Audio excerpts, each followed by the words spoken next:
इयत्ता चौथी नवीन अभ्यासक्रम पाठ आबाळातील फरकांड्या या पाठाचा स्वाध्याय आपण या व्हिडिओच्या माध्यमातून पाहणार आहोत. तर बघा, प्रश्न क्रमांक 1, लेखकाचे चित्रकलेचे साहित्य. तर बघा, उत्तर रंग, पेन्सिल, रबर, कागद. प्रश्न 2, एका वाक्यात उत्तरे लिहा. लेखक कोणाची वेडीवाकडे चित्रे काढत असत. तर बघा, उत्तर लेखकांना ज्यांचा ज्यांचा राग यायचा त्यांची वेडीवाकडे चित्रे लेखक काढत असे.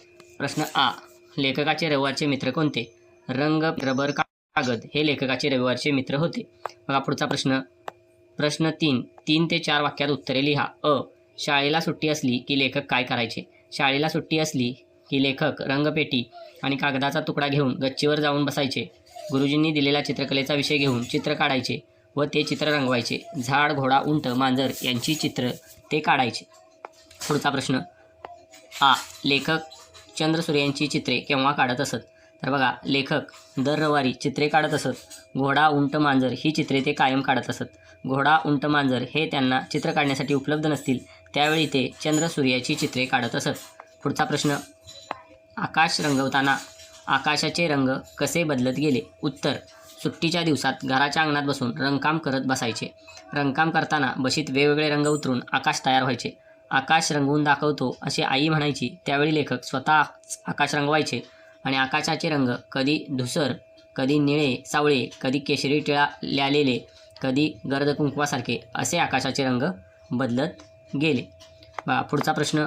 आकाश रंगवताना आईची फटफजिती कशी होत असे.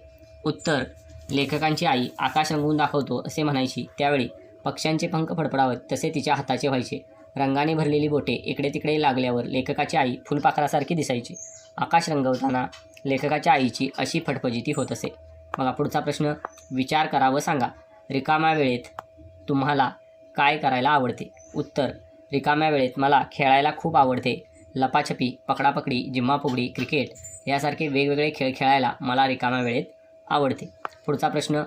चित्र काढताना रंग नसतील तर याबद्दल तुमचे मत सांगा.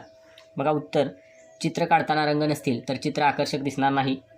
आपण काढलेले चित्र हुबेहूब दिसणार नाही. चित्र तेवढे रंजक दिसणार नाही. चित्र काढताना रंग नसल्यास ते चित्र सुंदर वाटणार नाही. पुढचा प्रश्न. प्रश्न 3, तुम्ही या पाठाला कोणते शीर्षक सुचवाल. तर बघा, लेखकाची चित्रकला व त्याच्या गमतीजमती असे शीर्षक मी या पाठाला सुचवेन. पुढचा प्रश्न. लिहिते होऊया.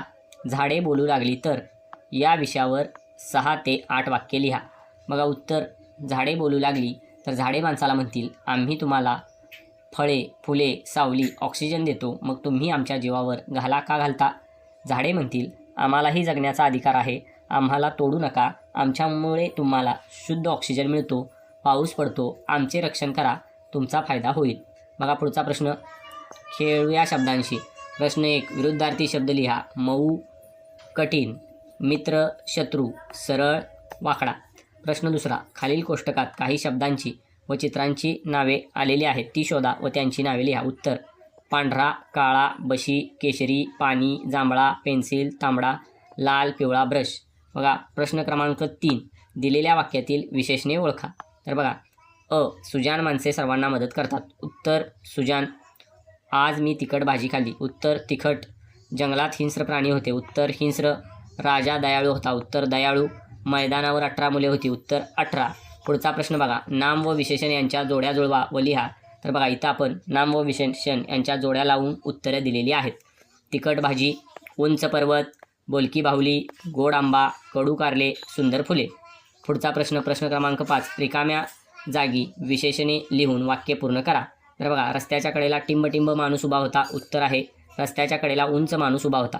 हिवाळ्यात टिंबटिंब कपडे घालतात. उत्तर हिवाळ्यात उबदार कपडे घालतात. 3, बागेत टिंबटिंब फुले होती. बागेत रंगीबेरंगी फुले होती. 4, मयूरने टिंबटिंब चित्र काढले. मयूरने अप्रतिम चित्र काढले. 5, आईचा टिंबटिंब वाढदिवस होता. आईचा 30वा वाढदिवस होता. बघा पुढचा आणि शेवटचा प्रश्न आहे. प चा शब्दपंखा पूर्ण कर. बघा, सप्तस्वरातील 5वा स्वर प.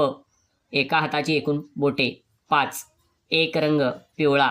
पिवळे वस्त्र पितांबर. खूप या शब्दासाठी वापरला जाणारा शब्द पुष्कळ. पावसाळ्यामुळे नदी नाल्यांना येणारा पूर. प च्या 14 कडेतील 7वे अक्षर पे. अशा पद्धतीने आपण आबाळातील फरकांड्या या धड्याचा स्वाध्याय पाहिलेला आहे. धन्यवाद.